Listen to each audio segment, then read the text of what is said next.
स्वागत है stock news में।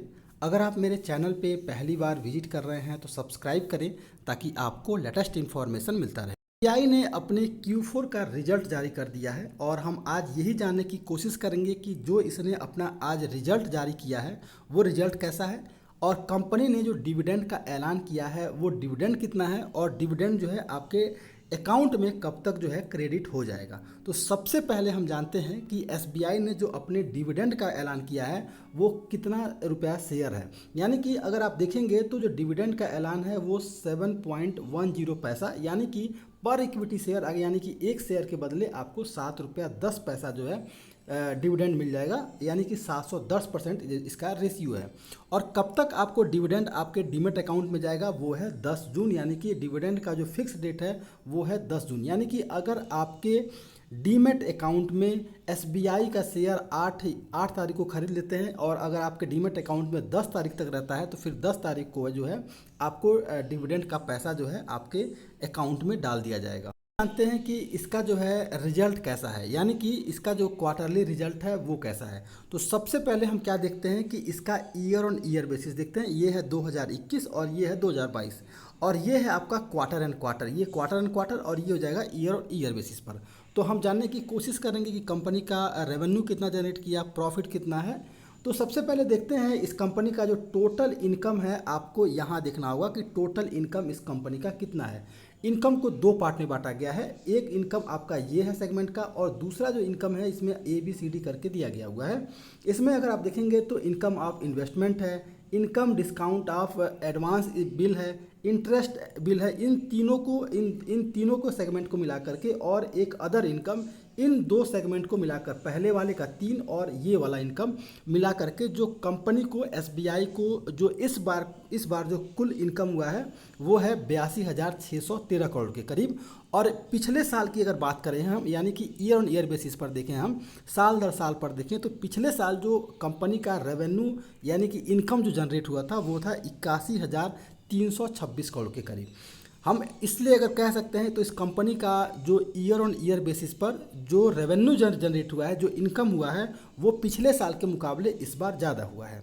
दूसरी बार देखेंगे क्या हम, अगर इस कंपनी का देखें हम क्वार्टर एंड क्वार्टर बेसिस पर अगर हम देखते हैं तो क्वार्टर एंड क्वार्टर बेसिस पर इस कंपनी को इनकम जो है ज़्यादा हुआ है।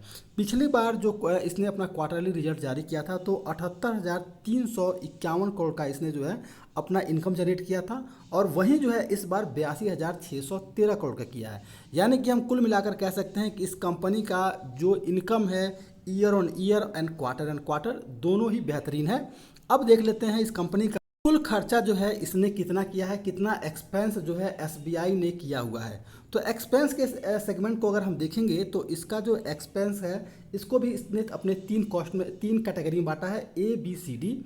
और इसमें देखेंगे एम्प्लॉय कॉस्ट है, ऑपरेटिंग एक्सपेंस है फॉर इंश्योरेंस बिजनेस और अदर ऑपरेटिंग एक्सपेंस। यानी कि इन 3 कैटेगरी को मिला करके अगर टोटल की बात करें, जो इसका टोटल खर्चा हुआ है, अगर इसको देखेंगे आप तो टोटल जो खर्चा हुआ है इसका, इस कंपनी का इस बार का जो हुआ है वो है 62,896 करोड़ के करीब। और वहीं अगर देखेंगे ईयर ऑन ईयर बेसिस पर तो पिछले साल जो इसका जो खर्चा हुआ था वो था 61,626 करोड़ के करीब। यानी कि इसका आपने देखा होगा कि यहाँ पर रेवेन्यू बढ़ा हुआ है, इनकम बढ़ा हुआ है, तो इस बार भी जो है इसका उसी अनुसार से इसका जो है कॉस्ट भी बढ़ा हुआ है, तो एक्सपेंस भी बढ़ रहा है। यानी कि ईयर ऑन ईयर बेसिस पर इसका जो है खर्चा जो है बढ़ता हुआ दिखाई दे रहा है। वहीं अगर बात करेंगे हम क्वार्टर एंड क्वार्टर बेसिस पर तो क्वार्टर एंड क्वार्टर बेसिस पर भी इस कंपनी का एसबीआई का जो है जो खर्चा है वो बढ़ा है। यानी कि पिछली बार जो इसका खर्चा था वो था 59,829 करोड़ और इस बार जो है 62,896 करोड़।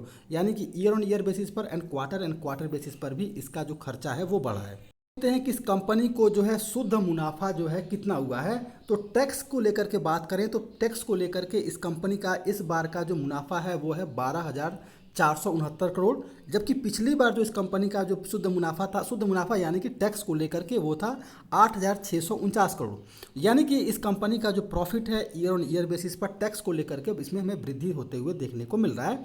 वहीं अगर बात करेंगे क्वार्टर एंड क्वार्टर बेसिस पर तो पिछली बार का जो क्वार्टरली रिजल्ट था उसमें जो इसका अपना प्रॉफिट हुआ था टैक्स को लेकर के था वो था 11,547 करोड़।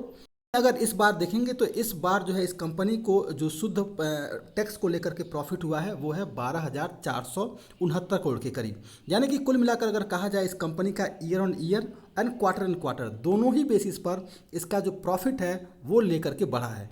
अब देख लेते हैं कि शुद्ध मुनाफा जो है इस कंपनी का कितना हुआ है। शुद्ध मुनाफा यानी कि टैक्स को जमा करने के बाद इस कंपनी को जो शुद्ध मुनाफा हुआ है वो कितना है। तो इस बार जो है इस कंपनी को जो शुद्ध मुनाफा हुआ है वो है 9,113 करोड़ के करीब। वहीं अगर पिछले साल की बात करें तो पिछले साल जो है इस कंपनी को जो शुद्ध मुनाफा हुआ था वो था, यानी टैक्स को जमा करने के बाद वो शुद्ध मुनाफा था 6,450 करोड़ के करीब। यानी कि quarter and quarter year on year basis पर, यानी कि साल दर साल पर अगर देखें तो इस कंपनी का शुद्ध मुनाफा है उसमें जो है हमें बढ़ोतरी देखने को मिल रही है। वहीं अगर बात करेंगे क्वार्टर एंड क्वार्टर बेसिस पर तो पिछले क्वार्टर में जो इस कंपनी का शुद्ध मुनाफा था वो था 8,431 करोड़। वहीं अगर इस बार की बात करेंगे तो इसका प्रॉफिट है 9,113 करोड़। यानी कि कुल मिलाकर कहा जाए कंपनी का जो रिजल्ट है वो बेहद ही शानदार है और इसका असर आपको आने वाले ट्रेडिंग सेशन पर देखने को मिल सकता है। और अभी जो 458 रुपये के करीब जो ये शेयर इस समय ट्रेड करता हुआ दिखाई दे रहा है इस समय, तो ये शेयर अभी भी 500 का टारगेट जो है आने वाले ट्रेडिंग सेशन में इसको हासिल करता हुआ दिखाई देगा। तो ये था SBI। अगर आप मेरे चैनल पे पहली बार विजिट किए हैं तो सब्सक्राइब करें ताकि आपको लेटेस्ट इन्फॉर्मेशन मिलता रहे।